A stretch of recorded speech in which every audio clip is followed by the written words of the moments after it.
Puji nama Tuhan, saudaraku yang kasih Tuhan. Saya senang bisa bertemu dengan saudaraku lewat renungan mingguan kali ini.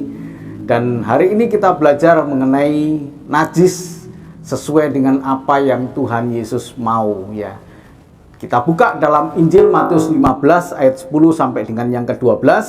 Dikatakan demikian, lalu Yesus memanggil orang banyak dan berkata kepada mereka, "Dengar dan camkanlah. Bukan yang masuk ke dalam mulut yang menajiskan orang, melainkan yang keluar dari mulut, itulah yang menajiskan orang." Maka datanglah murid-muridnya dan bertanya kepadanya, "Engkau tahu bahwa perkataanmu itu telah menjadi batu sandungan bagi orang-orang Farisi."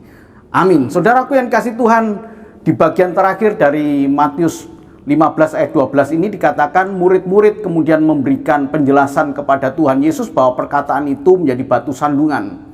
Bahkan itu sampai dengan sekarang kita sulit untuk mengubah persepsi seseorang, yaitu tentang hal yang najis, tentang hal yang haram.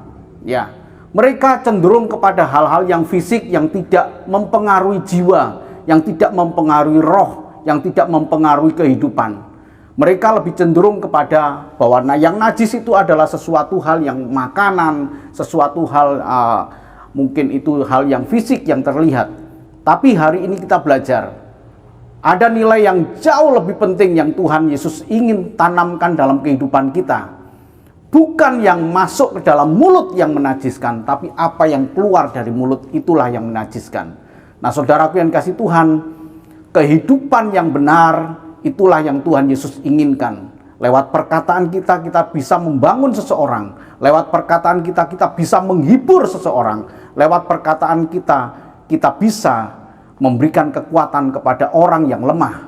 Tetapi saudaraku yang kasih Tuhan, lewat perkataan kita juga, kita bisa menghancurkan kehidupan seseorang. Lewat perkataan kita, kita bisa menghina seseorang. Lewat perkataan kita, kita juga bisa melecehkan, memandang rendah seseorang. Itulah yang menajiskan, bukan apa yang masuk.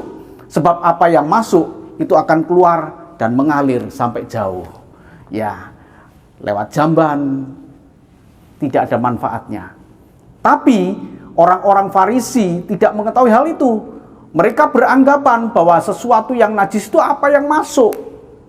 Mereka tidak peduli dengan apa yang keluar dari mulut. Sehingga Tuhan Yesus merombak tantangan semacam itu. Hari ini kita pun juga belajar. Ya, Tuhan mengingatkan kepada kita, bagaimana dengan perkataan kita? Apakah perkataan kita membawa satu berkat bagi orang lain, atau mengutuki, atau justru membawa kepada kehancuran seseorang? Kita menghina, kita merendahkan, bahkan kita memandang rendah orang lain. Itulah yang menajiskan. Mari saudaraku yang kasih Tuhan, sebagai orang yang percaya, kita ingin menjadi berkat karena kita sudah menerima berkat dari Tuhan. Tuhan memberkati. Amin.